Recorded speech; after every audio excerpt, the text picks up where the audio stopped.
Ever feel like, whoa, things are moving so fast these days, like the world's just spinning quicker and quicker? Yeah, it's like trying to hold on to I don't know, a greased watermelon. Exactly. And that's especially true in the business world, right? Things are constantly shifting.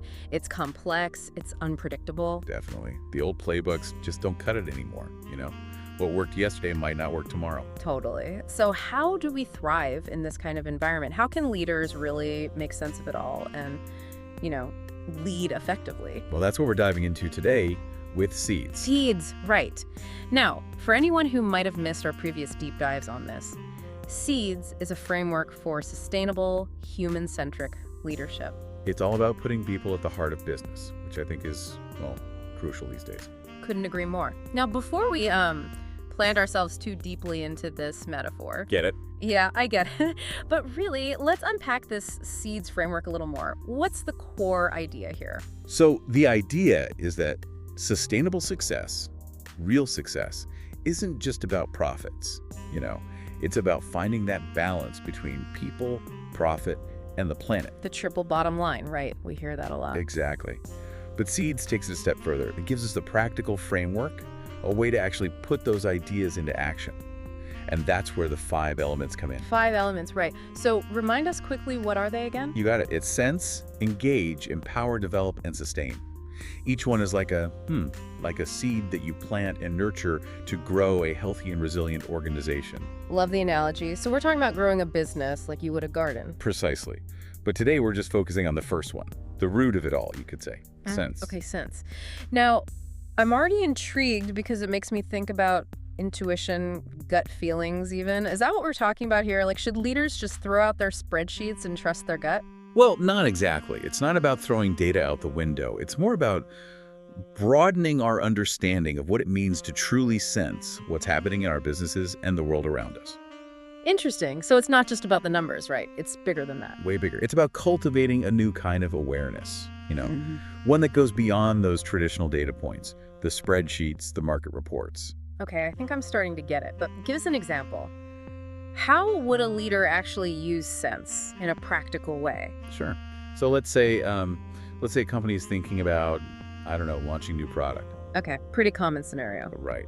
Now, a leader who's really tapped into sense, they wouldn't just be looking at the market trends, the sales projections, all that. Right, they'd be looking at the bigger picture. Exactly. They'd be tuning into their team's insights, what their customers are really saying, maybe even unspoken concerns, and even their own intuition about the timing. So it's like this blend of data, yes, but also emotional intelligence, gut feelings, really understanding the people involved.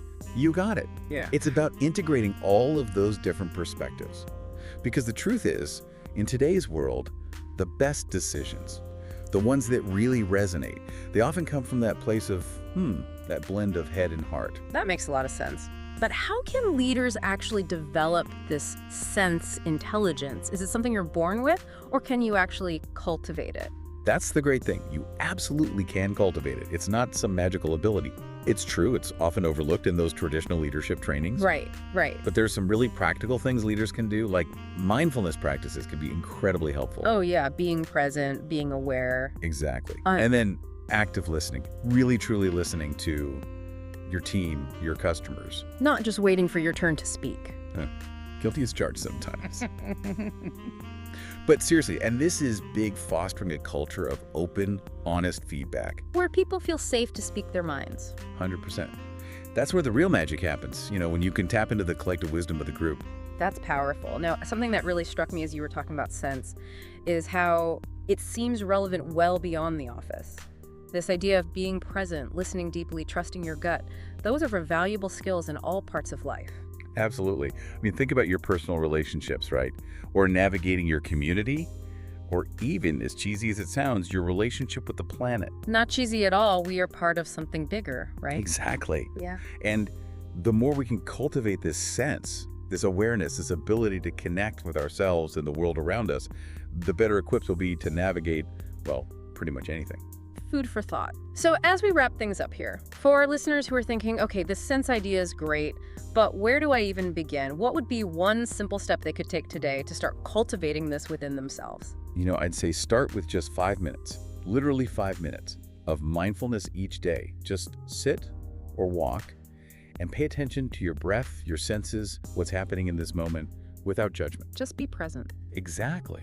You might be surprised by the insights that bubble up when you create that space for yourself. I love that. A simple yet powerful action. Thank you so much for diving into this with us. Sense. It's more than just a word, it's a way of being. And I think that's something we can all benefit from exploring further. Couldn't agree more. It's been a pleasure. To our listeners, thanks for joining us on another deep dive. Until next time, keep those minds curious, and we'll catch you on the flip side.